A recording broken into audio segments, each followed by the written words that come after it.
I was born in Korea. It's just me and my mom. I'm the only child. I was raised in Seoul until I was 10.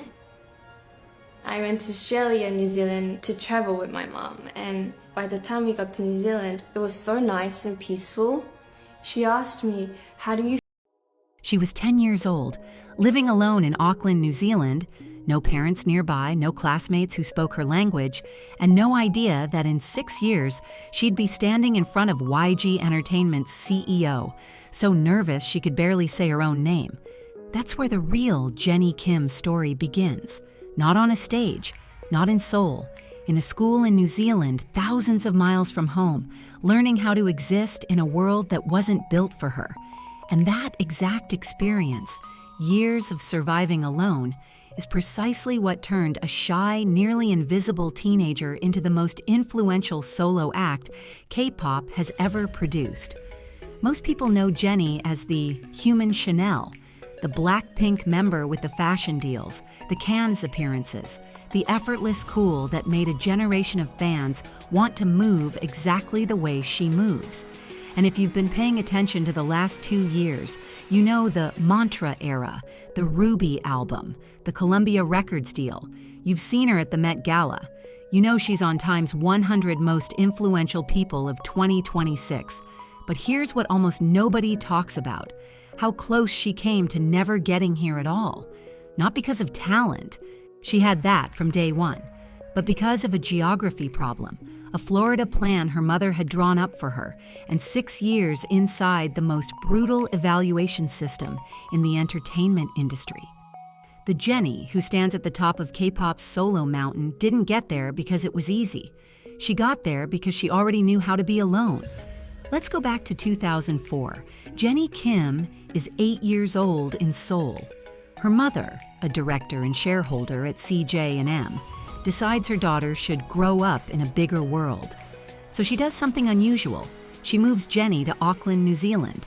Her mother stayed for 2 months. Then she went back to Seoul. Jennie was on her own. She was 10 years old.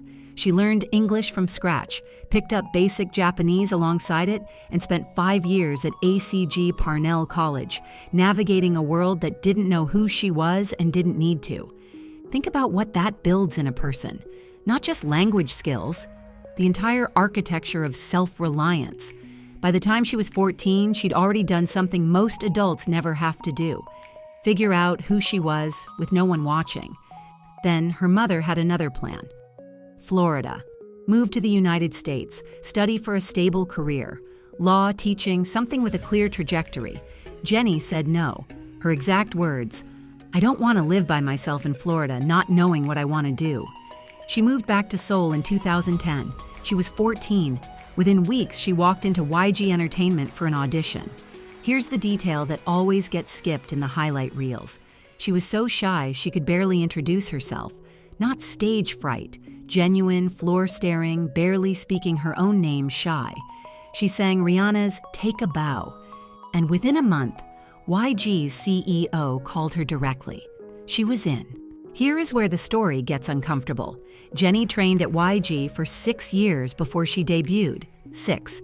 That's the longest training period of any BLACKPINK member. And YG's evaluation system is not built for the faint-hearted. Every single month, one solo song, one group song, one dance routine, performed live, in front of the CEO, producers, and senior artists, not for coaching, for cuts. The evaluations were cruel, Jennie has said. Every time we had evaluations, friends would leave. And at that age, it was really difficult to accept. She dropped out of school to stay in the program. Month after month, she watched people she'd trained alongside disappear. Some after a few months, some after years. She kept telling herself there was only one path. This is the only path for me. On August 8, 2016, BLACKPINK debuted with Square One. They broke records immediately, and on November 12, 2018, Jennie became the first BLACKPINK member to release a solo track under YG. Solo went straight to #1 on the Gaon Digital chart. That should have been the turning point. And it was, just not the final one. The real turn happened in late 2023. Jennie's contract with YG came up for renewal. She was a member of the biggest girl group in K-pop history, with guaranteed visibility, a world-class production budget, and the safety net of one of Seoul's most powerful labels behind her. She walked away. She launched Odd Atelier, her own label. Then, in September 2024, she signed a partnership with Columbia Records.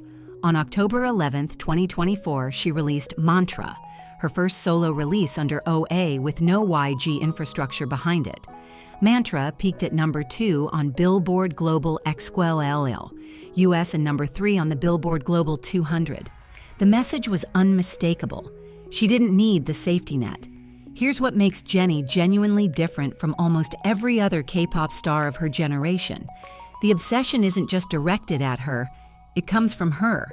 She didn't just put her name on an album. Ruby, released March 7, 2025, was co-written and co-produced by Jennie Kim. The collaborators, Dua Lipa, Childish Gambino, Kali Uchis, weren't chosen by a label executive. Those are choices an artist makes when they have full creative control and know exactly what room they belong in. The numbers that followed were historic. 661,000 copies sold in South Korea in the first week, the highest for any female K-pop soloist in 2025, over 1 million copies globally in the same window. Ruby debuted at number 7 on the Billboard 200, 3 tracks. Handlebars, Like Jennie, and Extral charted on the Billboard Hot 100 simultaneously. First K-pop female soloist ever to achieve that in a single week. Rolling Stone ranked Ruby number 29 on their 100 Best Albums of 2025, the highest placement for any K-pop release ever. And then there's the aesthetic pull. The reason millions don't just want to listen to Jennie, they want to look like her.